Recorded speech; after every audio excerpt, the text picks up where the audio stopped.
అదేవిధంగా మా are Sattanna ex-MLC గారికి, వేదిక మీద ఉన్న పెద్దలందరికీ, అదేవిధంగా ఎన్ఎస్యు కార్యకర్తలకు, యూత్ కాంగ్రెస్ కార్యకర్తలకు, మహిళా కాంగ్రెస్ కార్యకర్తలకు, సర్పంచ్లకు, జెడ్పీటీసీలకు, ఎంపీటీసీలకు, కాంగ్రెస్ పార్టీ కార్యకర్తలకు, కుటుంబ సభ్యులకు అందరికీ కూడా, అక్కలకు, చెల్లెళ్లకు, మా అన్నలకు, మా కాకలకు, మా తమ్ముళ్లకు అందరికీ కూడా పేరు పేరున పాదాభివందనాలు తెలియజేస్తున్నా. ఈరోజు చాలా సంతోషం అన్న.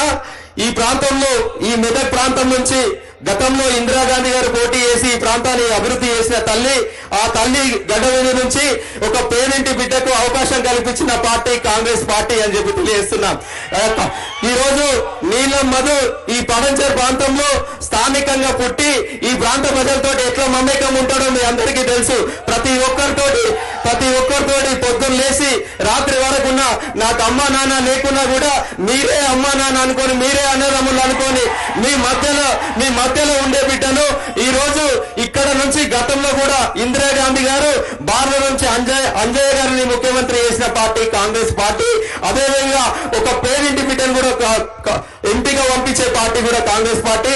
ఖచ్చితంగా నేను ఎంపీ గెలిచిన తర్వాత కూడా మన అన్న అందరికీ ప్రియతమ నాయకుడు ఇక్కడ ముఖ్యమంత్రి ఉన్నాడు. మీ అందరికీ కూడా రాష్ట్రం నుంచి వచ్చే నిధులు తీసుకొచ్చి ఈ పడంచేరు ప్రాంతాన్ని, మెదక్ ప్రాంతాన్ని అంతా కూడా అభివృద్ధి చేసి, నా పార్లమెంటు నిధులు కూడా తీసుకొచ్చి మీకు ఎప్పుడు అందుబాటులో ఉండే నాయకుల్లాగా ఉండి మిమ్మల్ని కలుపుకోయే బిడ్డలాగా ఉంటా అని చెప్పి తెలియజేస్తున్నా. మీరందరూ కూడా మే 13వ తారీఖు జరిగే ఎన్నికలలో కాంగ్రెస్ పార్టీకి ఓటేసి, చేతి గుర్తుకు ఓటేసి, మన సంక్షేమ పథకాలు, రాష్ట్ర ప్రభుత్వం నుంచి ఇచ్చే సంక్షేమ పథకాలు, రేపు కేంద్రంలో ఇండియా కూటమి రాబోతుంది. ఇండియా కూటమి నుంచి 5 గ్యారెంటీలు వస్తే ఖచ్చితంగా సమానత్వం ఇచ్చే పార్టీ కాంగ్రెస్ పార్టీ అని చెప్పాలి. వాళ్ళేమో ఒకరేమో మతం మీద ఓటాడుతారు, ఒకరేమో ప్రాంతీయవాదం మీద ఓటాడుతారు. కానీ మనం ఏమడుగుతున్నాం? సమానత్వం మీద అడుగుతున్నాం, సమానత్వం మీద అడుగుతున్నాం. మనం అందరం ఏమడుగుతున్నాం? రామ్ కావాలి, రహీం కావాలి, రాబర్ట్ కావాలి, సమానత్వం కావాలని అడిగే పార్టీ కాంగ్రెస్ పార్టీ అని చెప్తున్నా. కాంగ్రెస్ పార్టీ పేదల పక్షపాతి.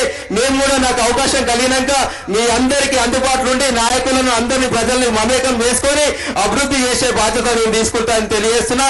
నన్ను దీవించి మే 13వ తారీఖు రోజు సీరియల్ నెంబర్ 1 చేతి గుర్తు మీద ఓటేసి గెలిపేయాలని మనస్ఫూర్తిగా కోరుకుంటున్నా. చేతి గుర్తుకే రేవంత్ అన్న నాయకత్వం, రేవంత్ అన్న నాయకత్వం, రేవంత్ అన్న నాయకత్వం. జై కాంగ్రెస్. Thank you. ఇప్పుడు మన మంత్రివర్యులు దామోదర్ రానా